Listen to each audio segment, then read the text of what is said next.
Hello, everyone. Welcome back to the MTG Goldfish Podcast, episode 114, your weekly podcast covering everything Magic the Gathering related. You can find us on Google Play, iTunes, mtggoldfish.com, and now on YouTube. Joining me, as always, the co-host of the cast, Richard, the owner of MTG Goldfish. What is up, Richard? Hey, guys. What's going on? What's up? And Seth, probably better known as Saffron Olive, our resident jank brewer and all-around content creator. What's up, Seth? Oh, just taking a break from drafting Modern Masters 2017 to talk to you guys for a bit. Oh, all right. Thanks. So happy. And Chaz, as always, all-around content creator focusing on the financial aspect of the game. On the docket, we got spoilers. Woo! Yeah! Amonkhet. Woo! So, yeah, we're going to talk about the spoilers. Seth wanted to touch on the MTGO pack / redemption period that's about to happen, and there were some changes to Moto that Seth wanted to address.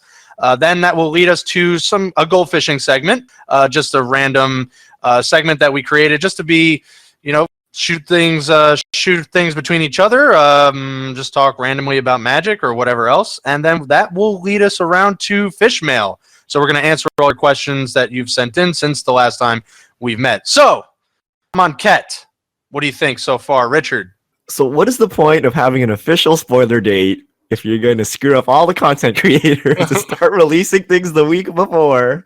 I wake up, it's like 7:15 a.m. and I'm like, I'm just going to make some coffee, chill out. And then it's like, oh my God, Amonkhet spoilers. Then I have to rush and update spoilers. And we got all the promo cards this time. I don't know why they started with the promo cards.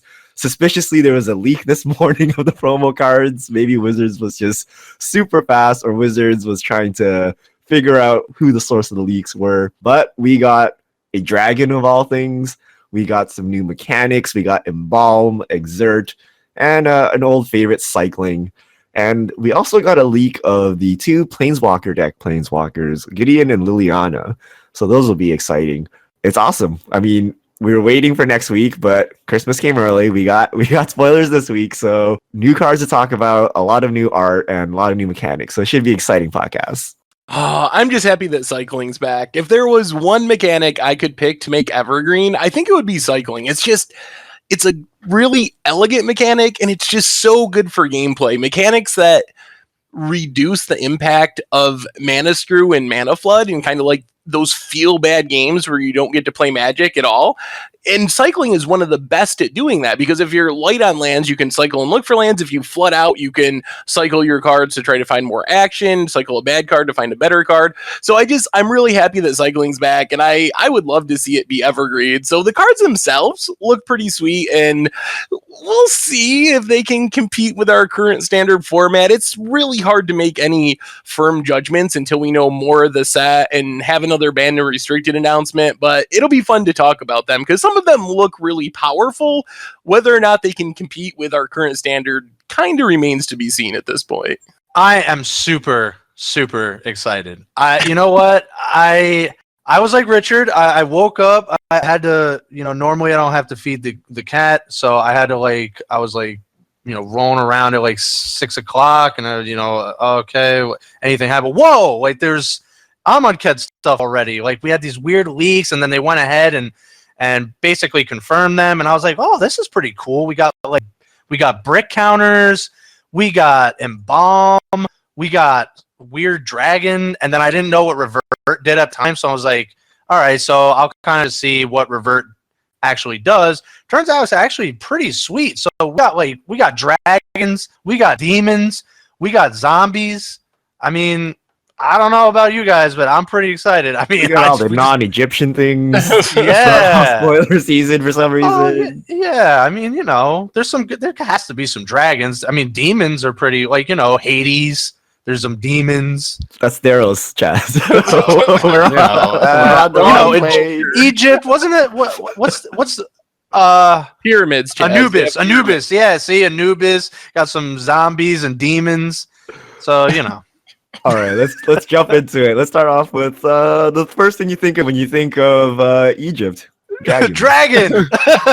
So Glorybringer, 3 red, 4/4, creature dragon. Flying Haste, You may exert Glorybringer as it attacks. When you do, it deals 4 damage to target non-dragon creature and opponent controls. And exert basically means you don't untap it during your next untap phase. Why non-dragon? Yeah. Why is this? This is like the Because you don't try really hard against your fellow dragons. Only when you're, against a non-dragon do you try super hard and deal 4 damage. It feels like the Ulrich clause to me. Like, why not that creature type? This card, it looks really powerful. It's reminiscent to me of Stormbreath Dragon with some upside. I am really questioning whether you can play 5 mana 4/4s in a metagame where half the meta is Heart of Kiran decks, and so your 2 mana artifact vehicle trades with this, but it's really powerful. I'm very curious about what you think of Exert as a mechanic. Like, do you like this mechanic? Does it seem fun? To me, it reminds me of the horrible Kamigawa lands that if you tap them, they don't untap your next turn, and it's like the worst cycle of lands, probably in Modern at least. So it reminds me of that, but maybe it'll be more fun being on creatures and having an upside if you choose not to untap them. Interesting. Richard, what do you think? This has to be a bad card, right? I mean, you're comparing it to Stormbreath, but it's no Stormbreath. There's no protection. There's no monstrous. It's not the Thundermaw Hellkite. So it's just a 5 mana 4/4 haste. Is that good enough? And you might be able to remove a blocker with its exert power, but the downside is you don't get to untap. So you basically spent 5 mana to deal 4 damage. Seems a bit slow for our Modern. And especially when you have stuff like Heart of Kiran and stuff, which trades with it at 2 mana, it doesn't seem that good. I don't know. It just seems like a casual dragon in my mind. I don't see it being played or, being the curve topper of an aggressive red deck. Aggressive red deck? What's that? What? Yeah. Aggressive Mardu deck. Your aggressive 5-color artifact decks.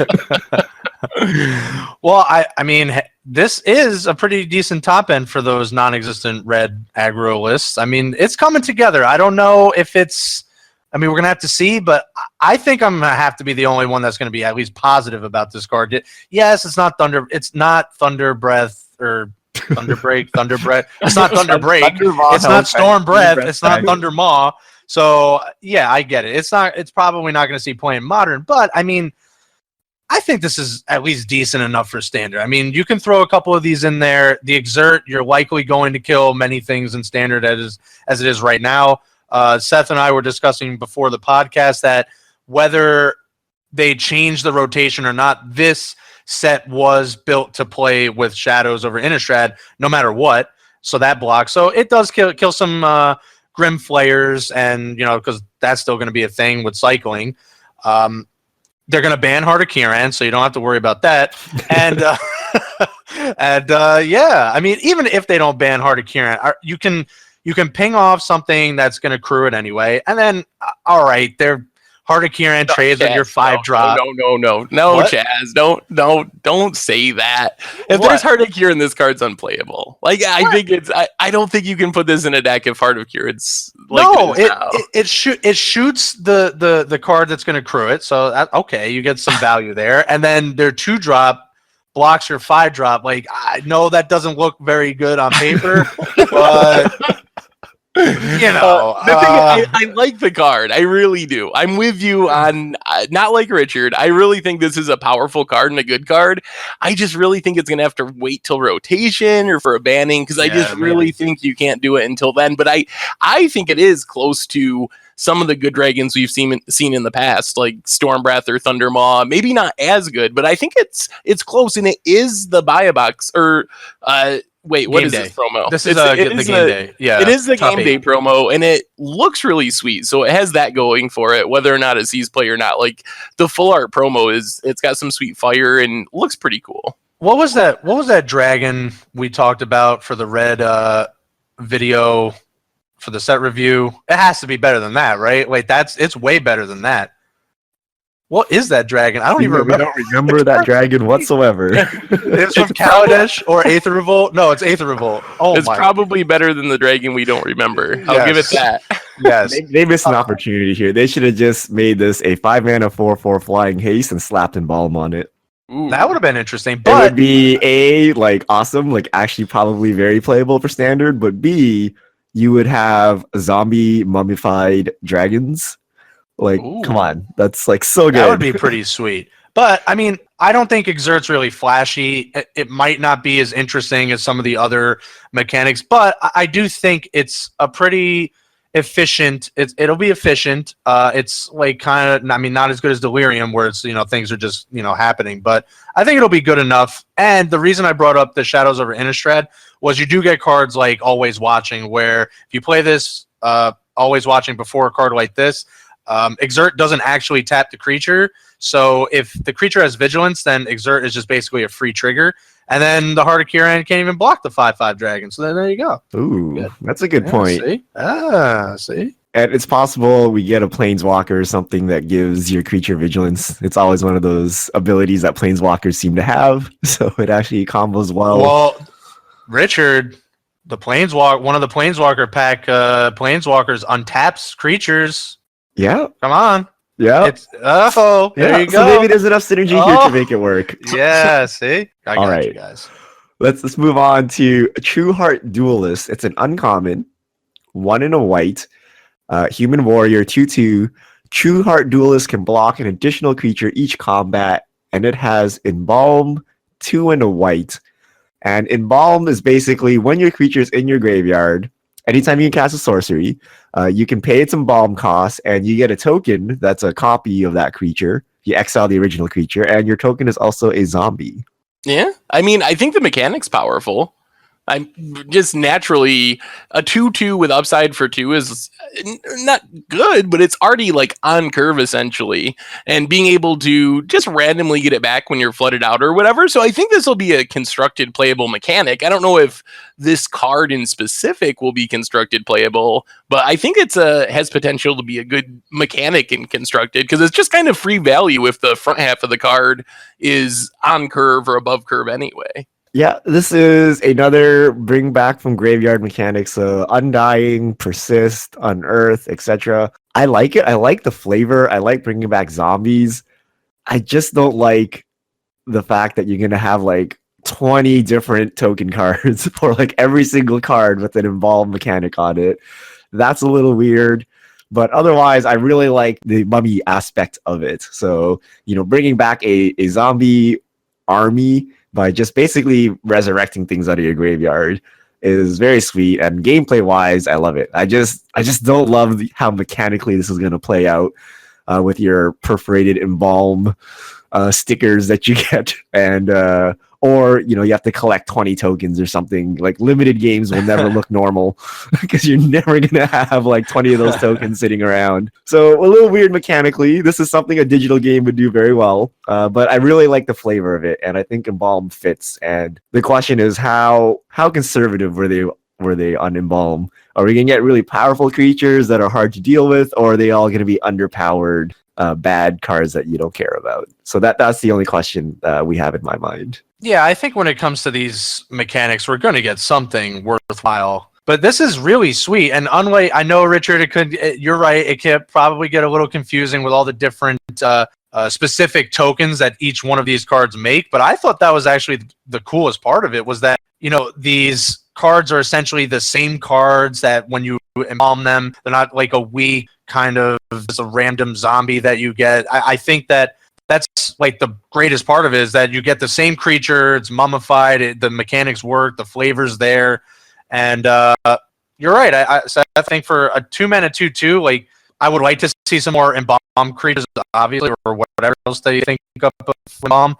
But this creature's not even that bad, and so I'm really looking forward to the rest of the Embalm cards. This is the stall your limited game until you find your bomb card. Yes. 4 blocks off of basically 2 mana and then 3 mana.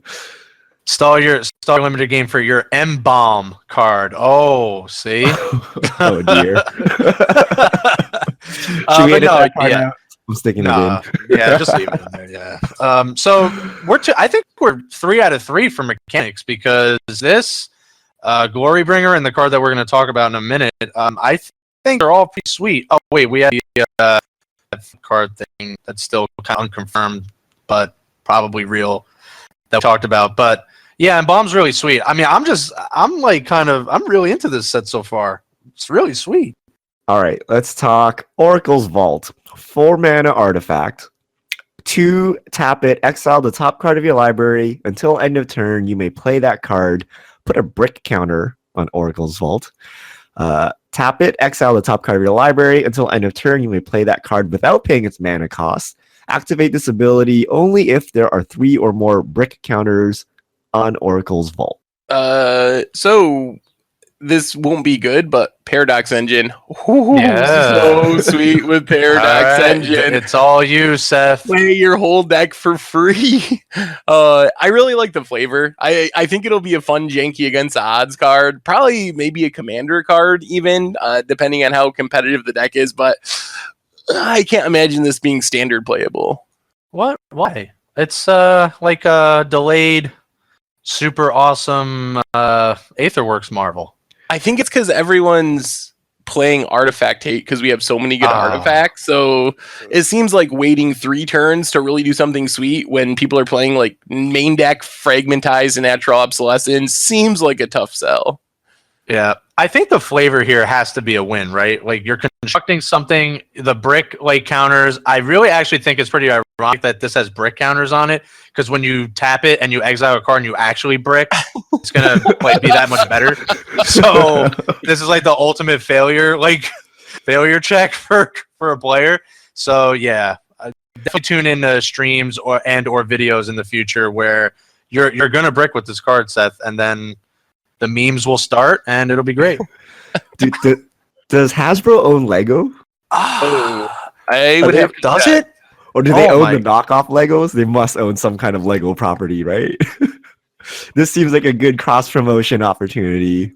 I can see the Reddit post now where people bring actual Legos to their FNM to use as brick counters, but then they drop them on the floor and then someone steps on them. So brick counters, weird. Why is it just not a counter? Why are brick counters suddenly relevant? We've never had named counters on anything else before. So I wonder if there's more to this than what we're seeing on this card. It's contraptions and riggers. They're coming, confirmed. Is that what it is?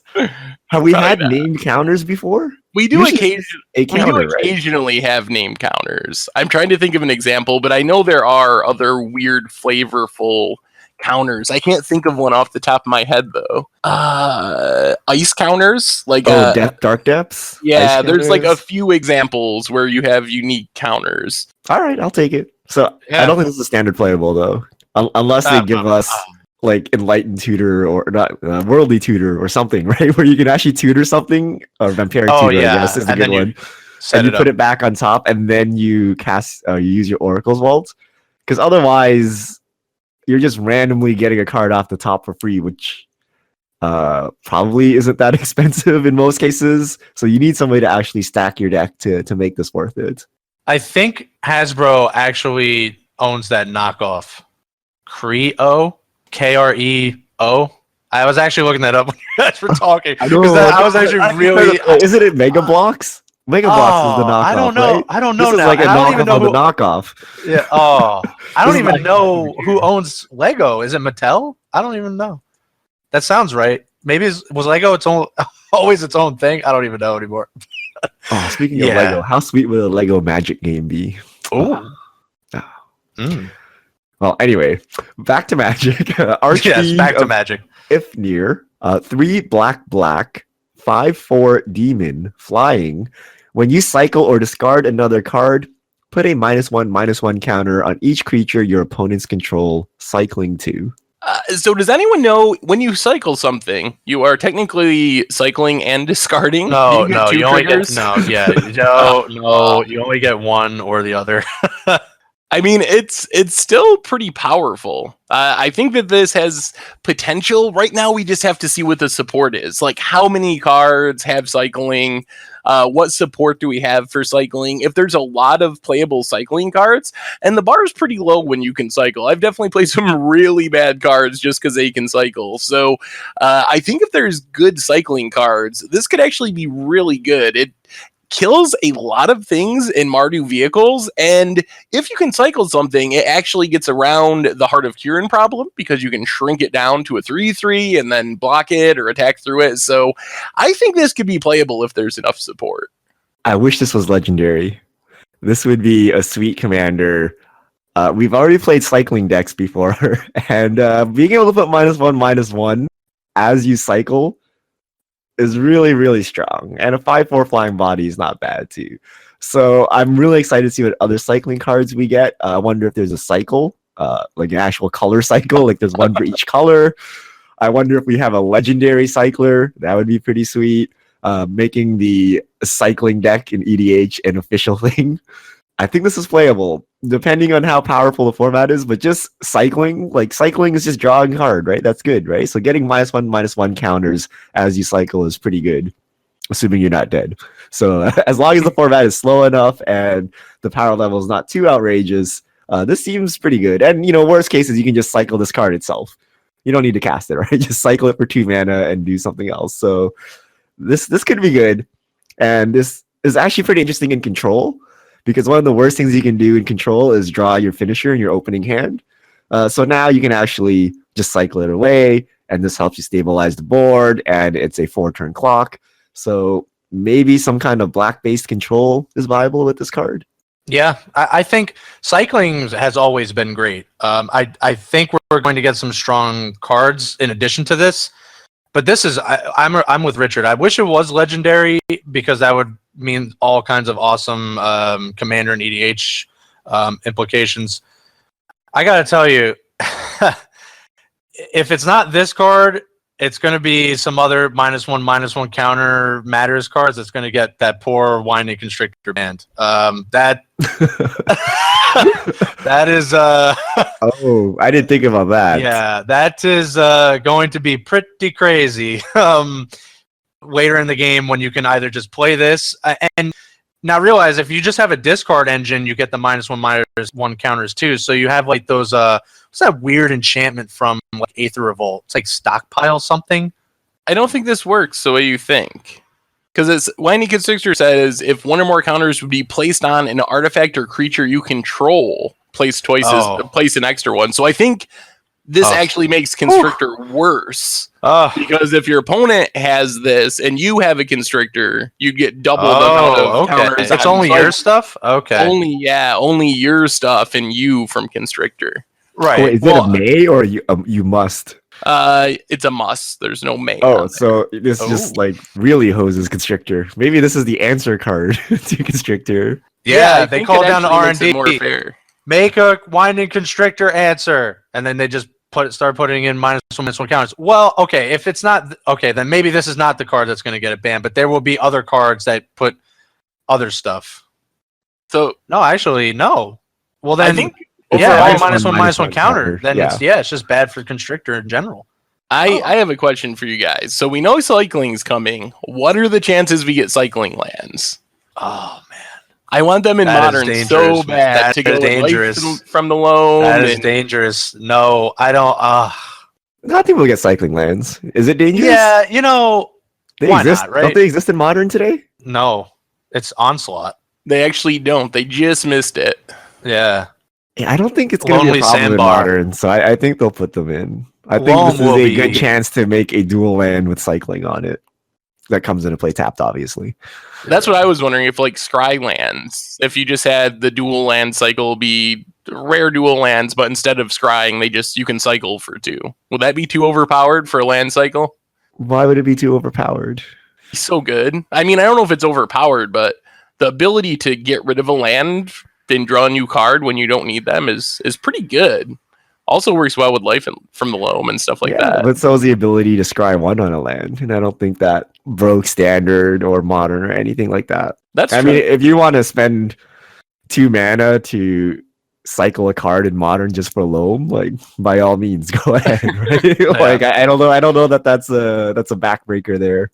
Well, if we don't get the cycling lands for Loam, cycling just in general does help Living End. So this is already pretty good news for that deck. It'll be interesting because we'll see what their costs are. Most of the cycling costs in that deck are 1.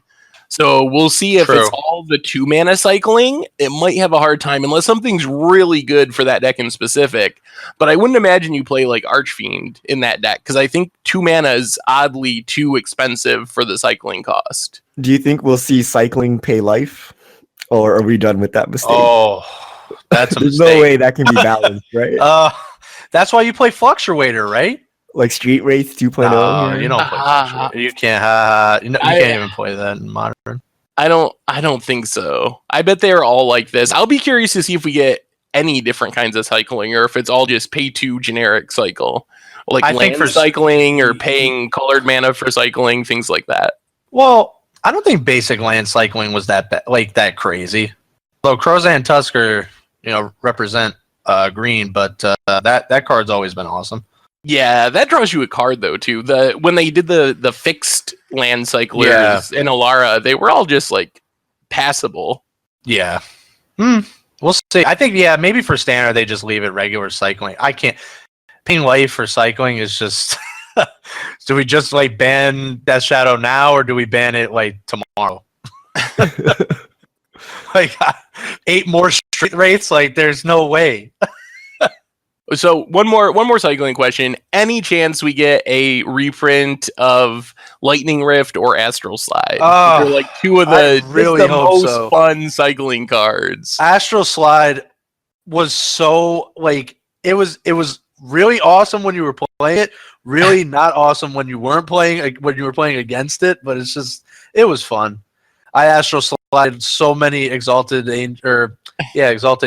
Was that the one? The 4/5 with lifelink. Yeah. Oh, Astral slided so many of those to cheat the morph cost. It was great. I don't think so though, but maybe. All right. So rounding up, so we actually got a ton of spoilers, like maybe 12 or 13 from the welcome decks. So those are the beginner decks. They had some Amonkhet cards in them, which they revealed. Nothing too interesting. A lot of reprints, a lot of commons and uncommons, but we do see a Tattered Mummy. It's a 2 mana 1/2 zombie jackal. Yeah. We got a Graceful Cat, and the only important thing here is it reveals the name of the cat god, Oketra, and we have a 2 mana 1/4 beetle in black for some reason. I don't know. Nothing too interesting. Any comments on these cards? Just the cat is pretty cool. Yeah, giant spider, keeping it giant old spiders school. Making a comeback. 6 cents. That actually is pretty good. That exists as something today. Well, Curiosity. What was the one from Planar Chaos? Keen Sense? Was that the same thing? Yeah. Except this is kind of fixed, so it's only combat damage. No tricks with pinging. I think the card that excites me most is Fling, because we have Ravenous Intruder in standard. Yes, so you have a Tog. Yeah. You could definitely do some cool stuff where you just play a bunch of random janky artifacts, sack them all, and then fling the ATOG or Ravenous Intruder at your opponent for like 14 damage or something crazy. Or there's another way to die to Electrostatic Pummeler. I hope they actually tested this, because this seems kind of scary.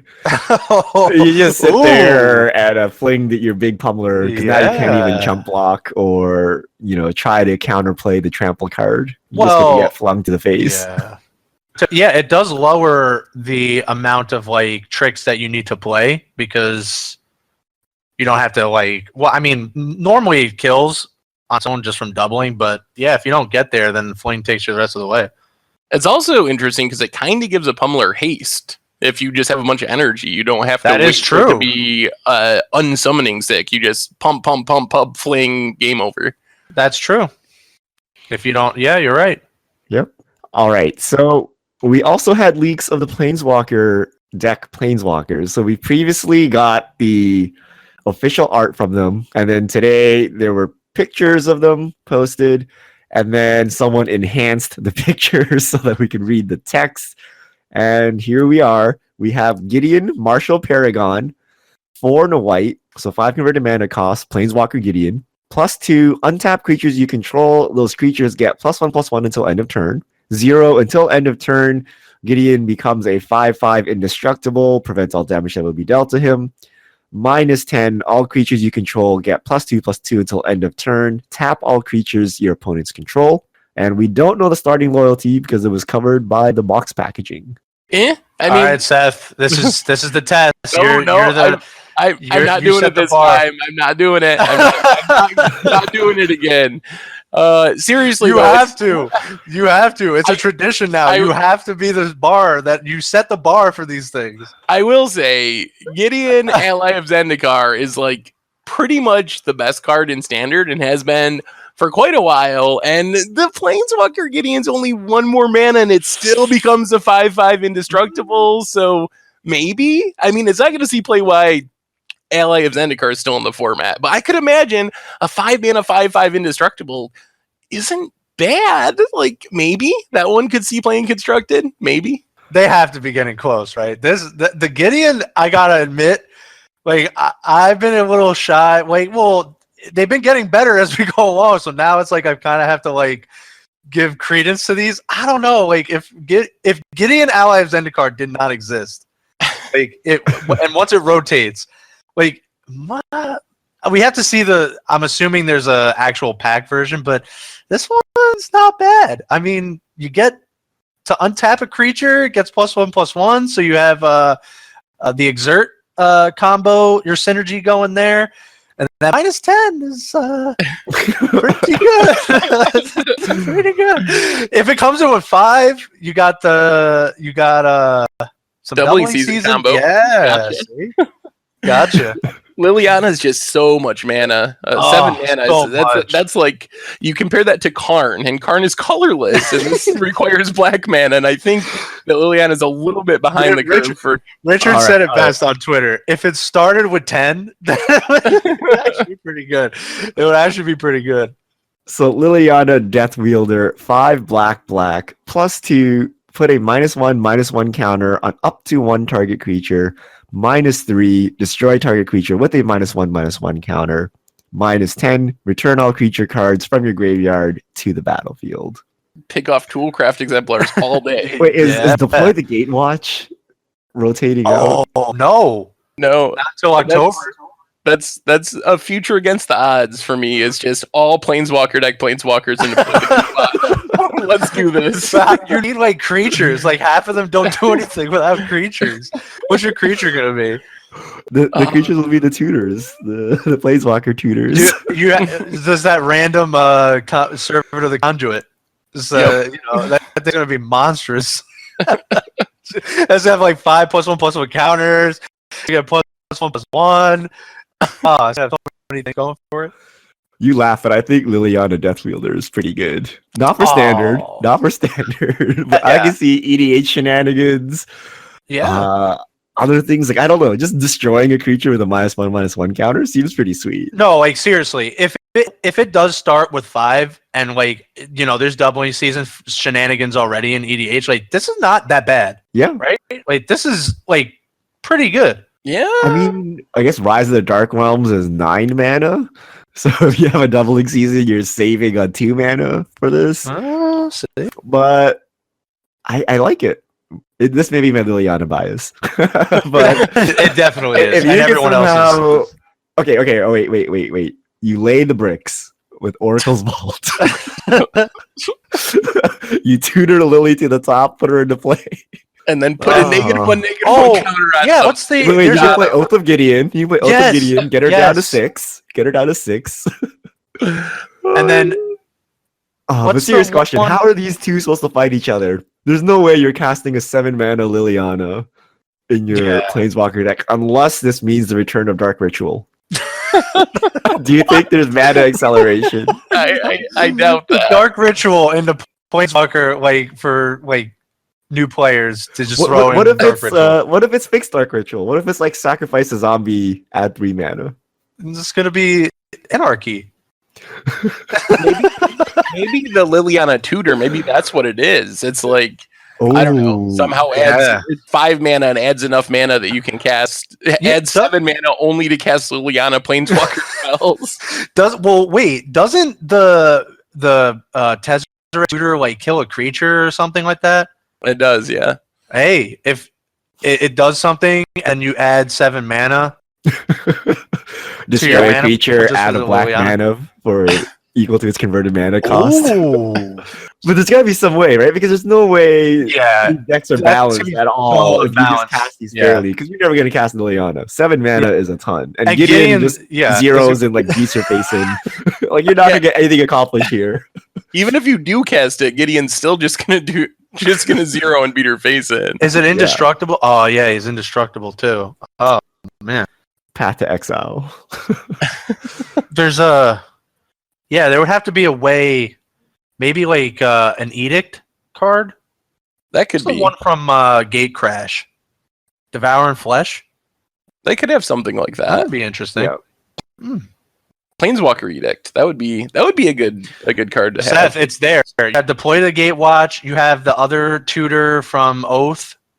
Yeah. It's But gonna happen. Planeswalker Deck, Planeswalker.deck.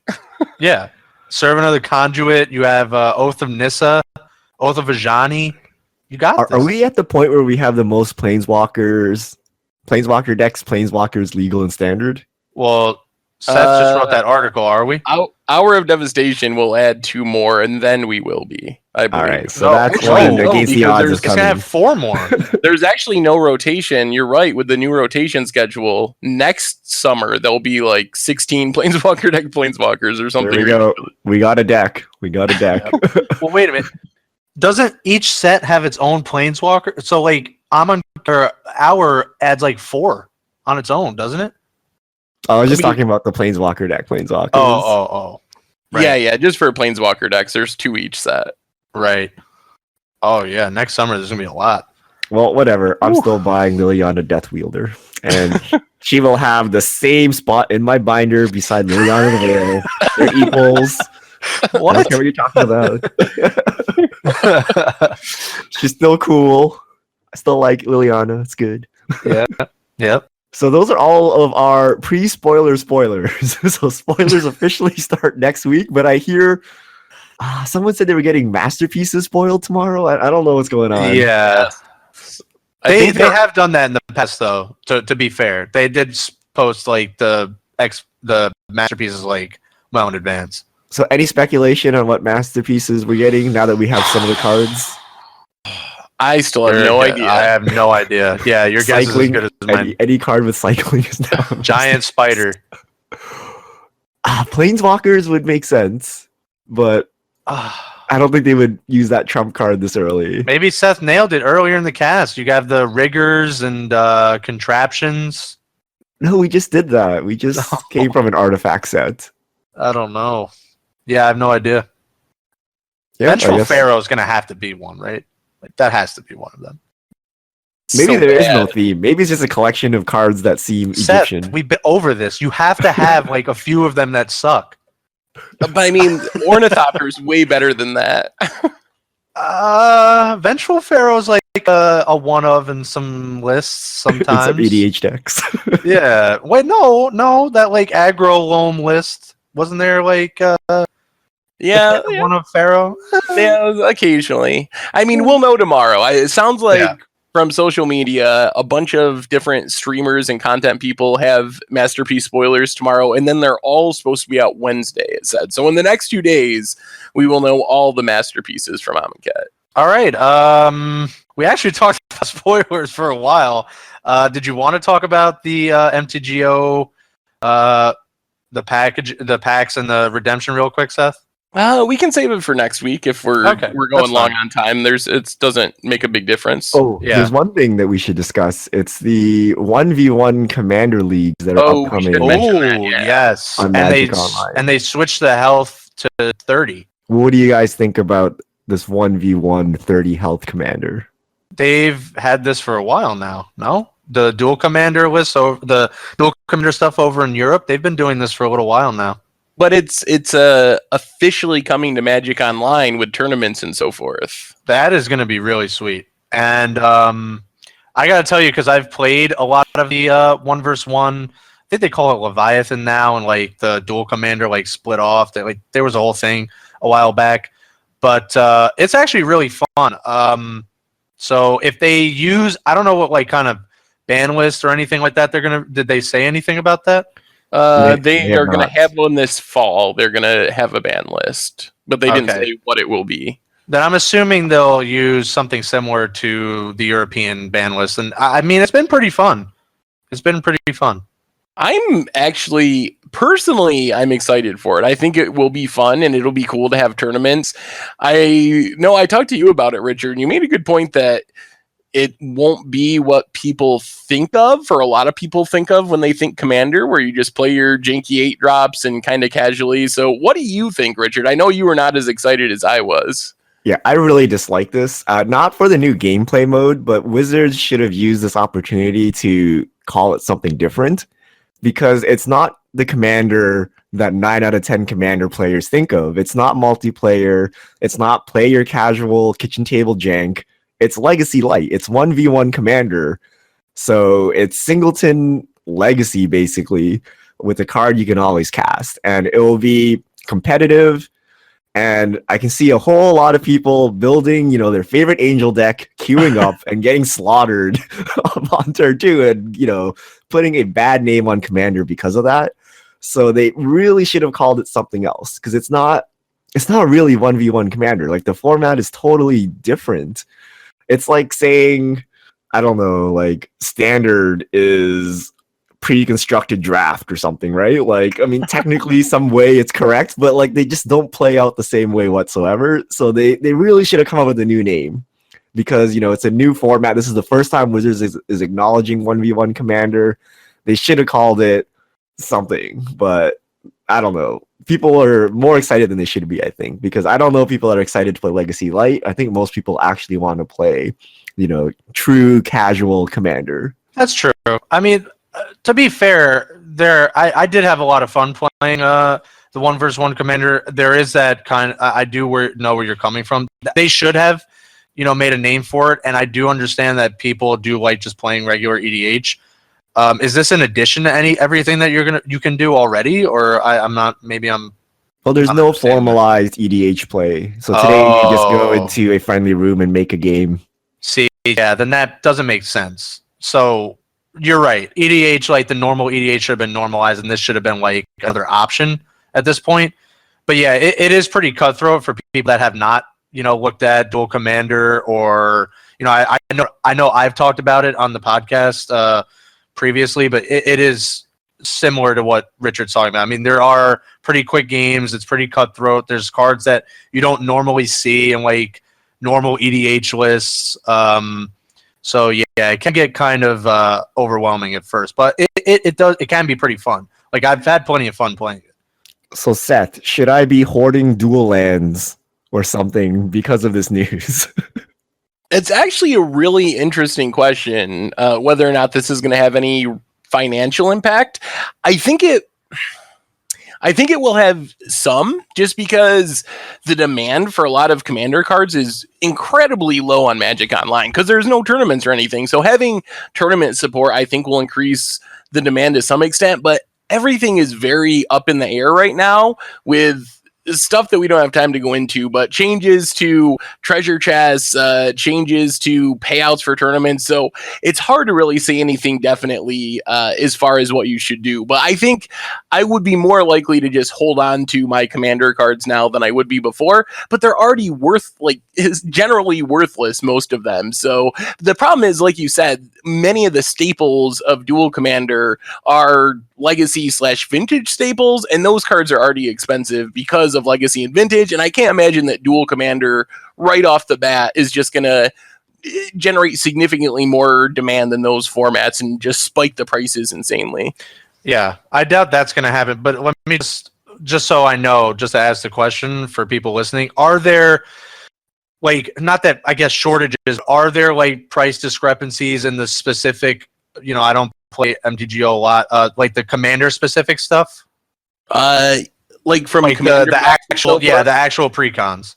Yeah, a lot of those, man, it's so weird. Some of those cards are incredibly cheap, way cheaper than they should be. Other cards from certain commander decks are way more expensive because the only way they were released was in the actual decks and you had to buy them for full Right. price from the store. So they're in super low supply. So it really depends on the specific release of commander. Some are underpriced, some are overpriced compared to the paper world. Yeah. If anything, I would say maybe that gets affected because a lot of, some of those commanders are really good in dual commander. A couple come to mind, like the recent, like the Vile Smasher, the Fierce.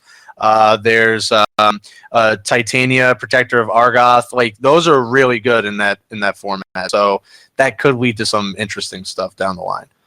Some price increases, maybe. Because like you said, if people weren't opening them because no one could really play EDH, then there's not a lot of them.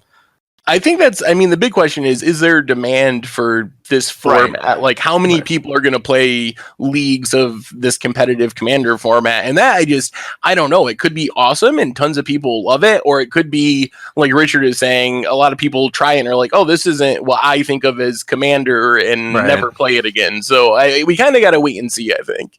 Yeah, I think they should have used Canadian Highlander, or is that what it's called? The one where there's no ban list, but cards have point system. And it's 1v1 That's singleton. Canadian, yeah. So it's a different name. Could you imagine Moto trying to implement that deck building?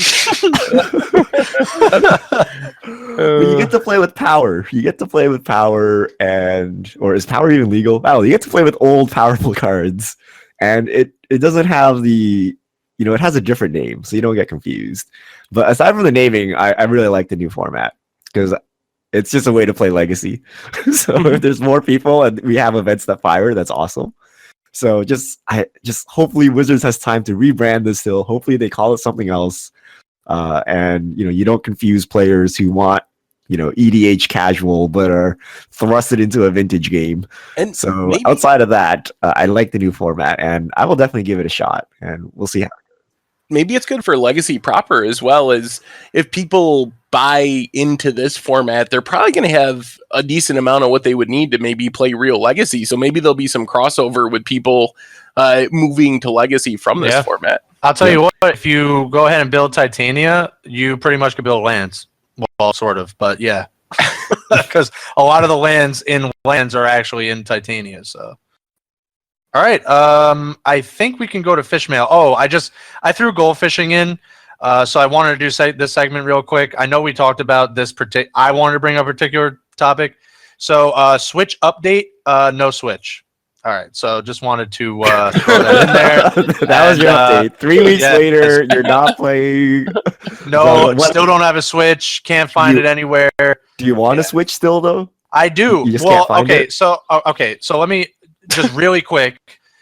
Apparently, you can go into GameStop and order a bundle that is you can only go into GameStop and order, but it's like $450. And I was like, there's no way that's happening. I don't want to do that. Like, I want to just trade in mine, pay the difference, and be done with it. So I really don't want to spend like an extra $150 to do that. So I was asking the guy at the counter, and he was like, well, this, that, and the other thing. I was like, okay, so what if I bought the bundle and then just returned, walked out, opened it up, returned everything? He's like, I guess. So maybe that's an option. Because I'm like, I don't want another game. Like, I don't want any kind of like deck or a screen protector thing. So like, if I just unpack all this stuff and just return it, he's like, I guess you could technically do that, yes. And I was okay. Can you not just buy one on eBay or something and sell your old system on eBay? I guess I could do that, but I mean, they're like overpriced on too, and like only the bundles. Like, there's very, very little of the. I couldn't see any of the just the normal system, just with no regular old system, no bells and whistles.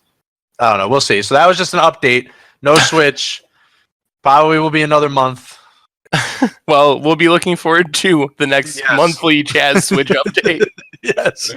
Yes. I have a gold fishing. So remember last time I talked about Power Rangers and how Rita looked like Nissa? Yes. So I watched Power Rangers, and a trailer for Power Rangers was Spider-Man.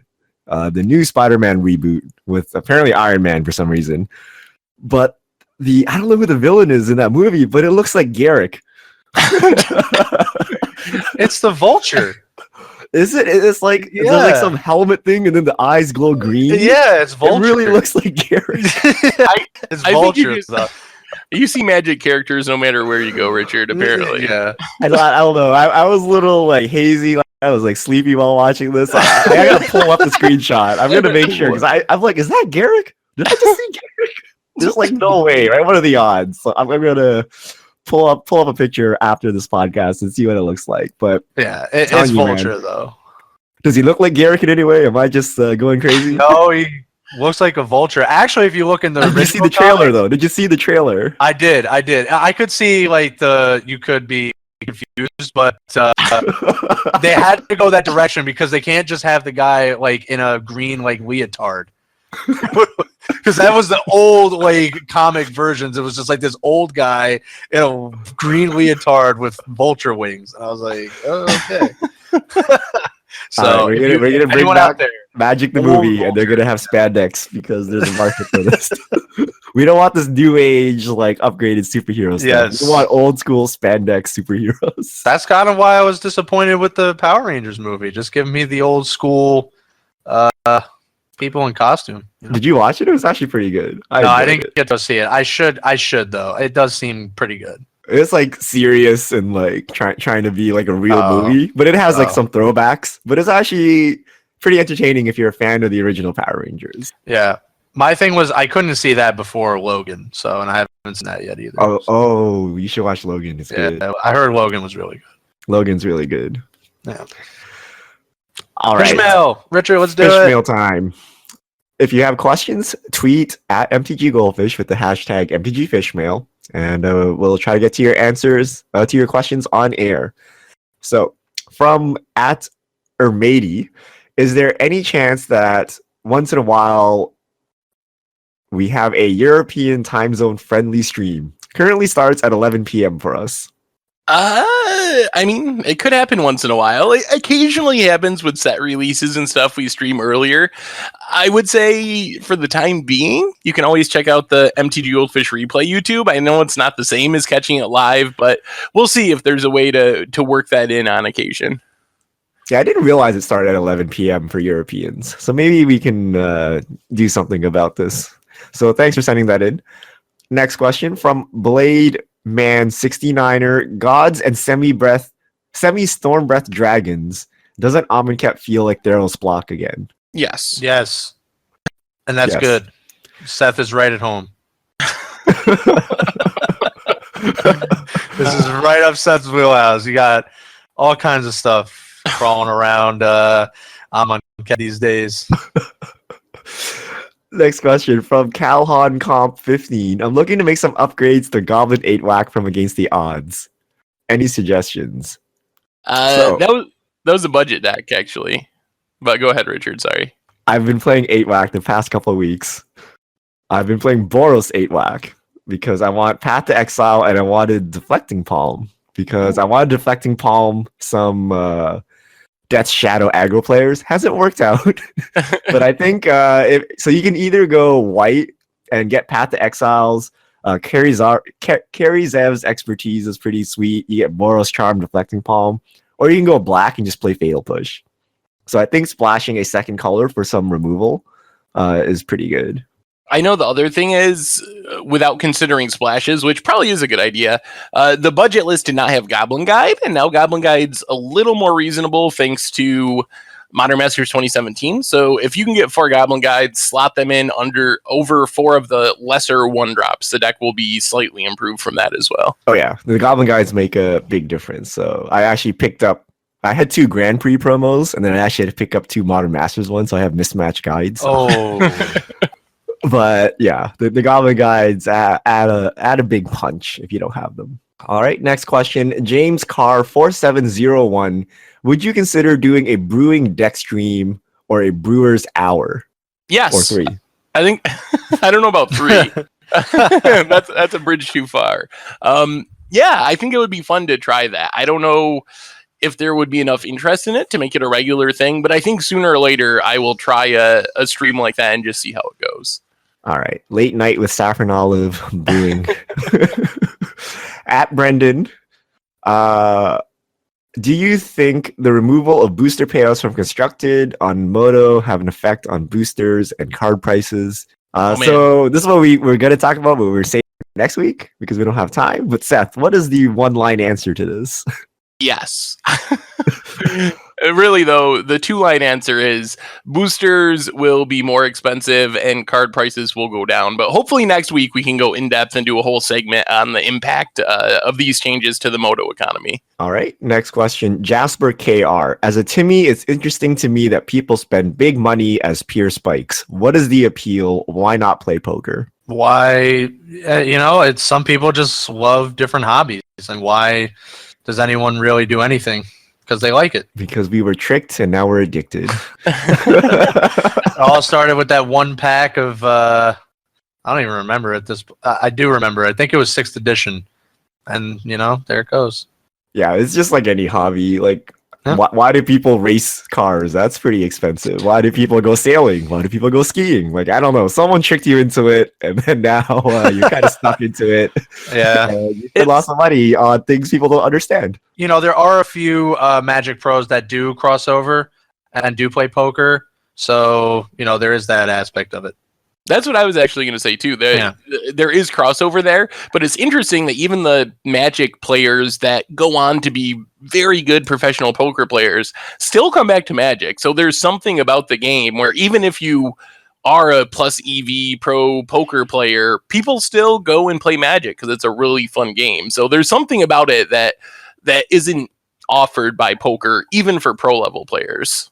All right, next question from @random Keho. With cycling and Amonkhet, chances we see a modified Lightning Rift or Astral Slide? We talked about this at the beginning of the cast. Yeah. What were your answers? Yay or nay? Yes.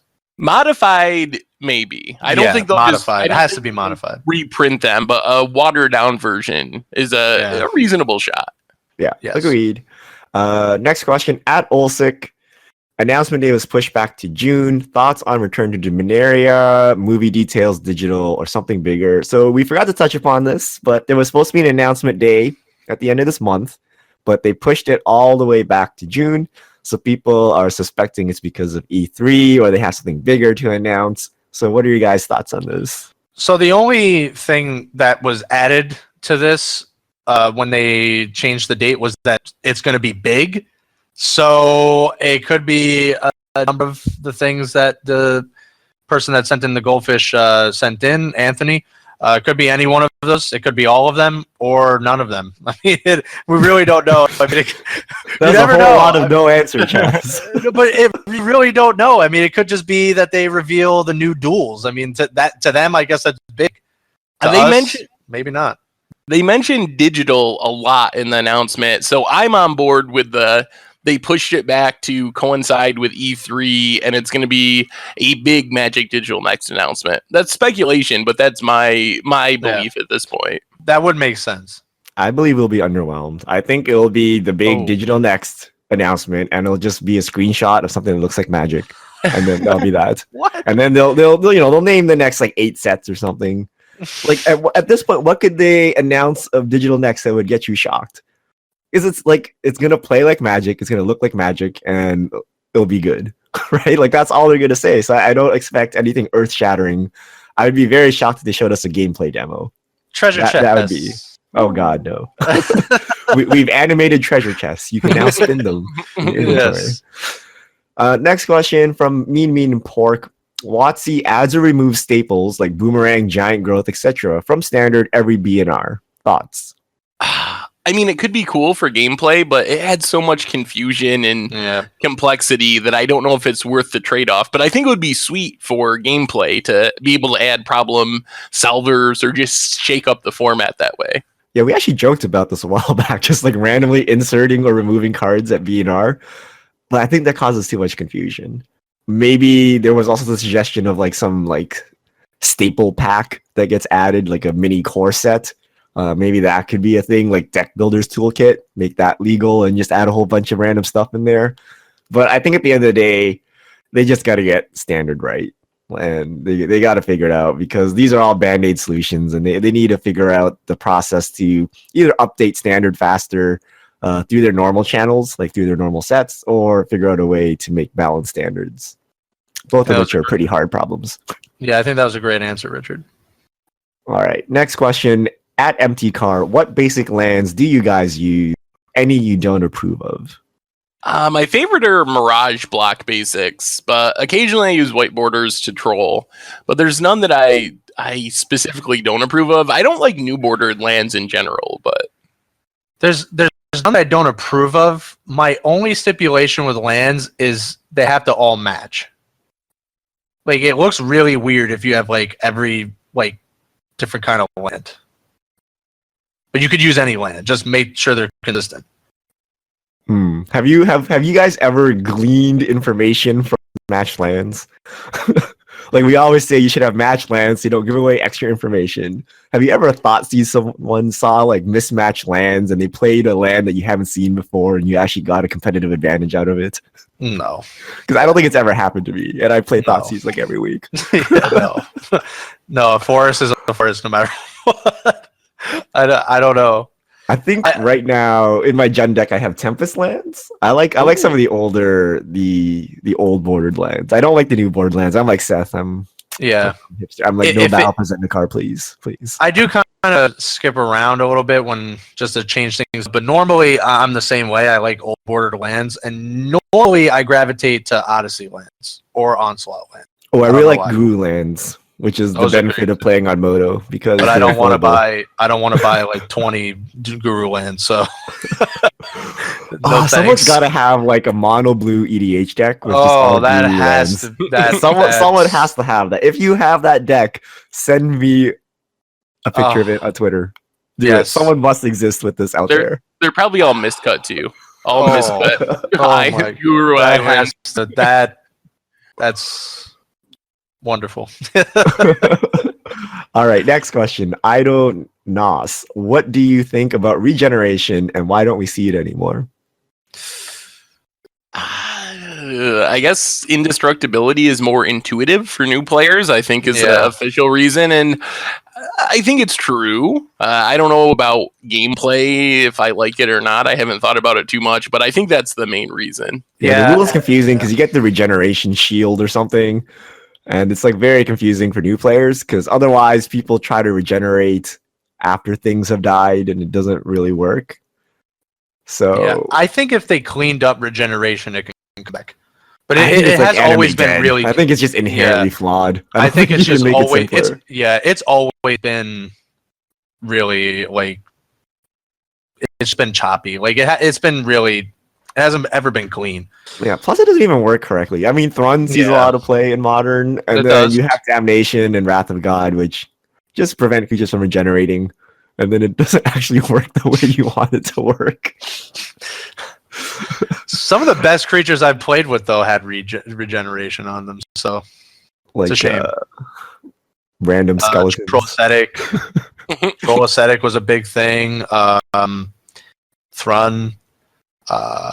Pretty much all those trolls with regeneration that are good. So, yeah. We need like a troll-based set. Where all the creatures are trolls, and everyone regenerates. Go back to Nemesis. Combat never ends because everyone just regenerates. Next question. At SJW Magic, moving the Pro Tour to help solve formats. Pre-release sealed and constructed standard for a few weeks before a new set. You know, we were actually talking about that, right? I think we mentioned that at one point, that you could essentially have a Brewer's Paradise if you like change the schedule a little bit. Yeah, the reason it will never happen is the only reason Wizards does a Pro Tour is because it's advertising and publicity. So if you waited and did the Pro Tour for E3 Volt now, or so the format isn't solved as quickly, it's not going to achieve the advertising goals as it would being right around when the set's released. Because people have already kind of moved on to Amonkhet and Modern Masters. So I think that's why Wizards would never actually do it. But I think it would help with the format getting solved or whatever. Yeah, I think they need to come up with something else. Like maybe do the Pro Tour as limited only, and then a month later do the constructed Pro Tour. That I would don't be know. interesting. But I think, yeah, like as soon as the Pro Tour happens, the metagame is solved and things are stale. And before then, things are really good. So they need to somehow stretch it out while still completing their goal of promoting the set. Maybe have, yeah, I don't know, like a convention or something. Like, I don't know, like non-gameplay celebration of the set, like focus on the lore, the art, or whatever. Like, I have no idea. the problem is it's what Seth said. Like, it's not going to happen just because of the promotional stuff. But ideally, if you had a Pro Tour close to the end of rotation before maybe the summer, I don't know if you kind of work that. Like, if they were at least a few months after or something like that, like closer to a rotation, then you don't really have all these price spikes, and you keep it pretty. You can. There's always that brewing going on. Yeah, I don't know. We need someone smarter to figure this out. But I think it does. It does. The Pro Tour affects many things, so changing it could work. Last question. Our second last question from Eshrak. Who is your favorite unpopular Kamigawa commander? That's a good question. There's so Favorite many legends in that. Unpopular. I mean, I guess you can just go popular if you can actually list your Kamigawa commanders. But I remember this because I just played it. Kodama of the Center Tree. Which one's that? Is that the 4/4? It's the 5-mana spirit thing, and then its power and toughness are equal to the number of spirits you control. Oh, right. And then it has Soul Shift X, which you never use because it's your commander, but it's okay. You could in desperation. Right. But I just love the art on this card, and the spirits are super sweet in the sets. The other one is the 6/4 with Trample. That's Does the it even North have Tree. Trample? Yeah, I don't even know. And it can't be the target of spells or abilities. Right. I think it has to go to Kakusho. Kakusho is really awesome. I've always wanted to build a MAGA Trader of Mortals deck, and I never actually have gotten around to it, but it seems pretty sweet to ramp up a bunch and one-shot someone. Yeah. All right, our final question. Hash Brown Monster just started playing Hearthstone and Shadowverse. Ooh. I don't see a way for Moto to be this polished / streamlined. Thoughts? Neither do I. Go play Hexer Eternal. They basically look like Magic, from what I can tell. Basically are Magic, but with a Hearthstone UI. Yeah, all joking aside, I don't think, we've talked about this a long time and many times. And, we didn't want it to be Hearthstone, but just polished. Like, it can be polished. There's no way it can't. Like, you can polish this game. So I think there's definitely a way you can do it. Like, is it going to be like Hearthstone? It just can't be, because there's so many other things that are going on in Magic. There's just way too many cards. There's way too many abilities and mechanics. So, and it's been around a lot longer than these games. So, but you definitely can polish up the UI. You can definitely polish up the gameplay. I do think that can happen. Yeah, I think it's kind of in the middle. You can definitely polish things up and make it better, but you are correct, I believe, that you can't make digital Magic be like Hearthstone, because Magic is just so much more complex with a stack and instance and all this stuff that those games don't have. So I haven't played Eternal yet, or Hex, so maybe those games have figured out a way of doing it. I'm not exactly sure how they handle the stack and instance and all that stuff, but I guess it would bear more exploration. But Magic Online can't be Hearthstone, literal Hearthstone. Yeah, just check out Eternal. I watched a bit of Eternal, and it looks like Magic, but it looks like Hearthstone cross Magic. So I mean, there's definitely ways. We're not inherently screwed here, but we need to invest a lot in polish, and polish is one of those things that doesn't have a measurable output.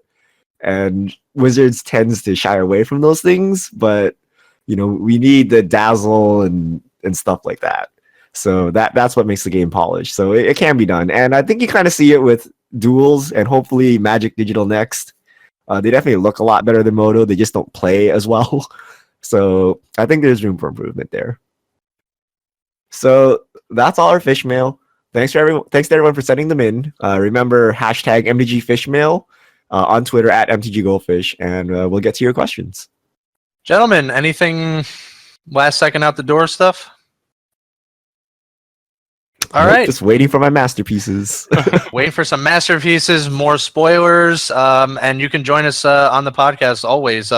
We love talking about this. It's almost like spoiler season all the time these days. But super excited about Amonkhet. Can't wait to see more of it. Can't wait to talk about all the stuff that we see during the week that we are not around. So see you all next week. This is going to be the Goldfish Crew signing out.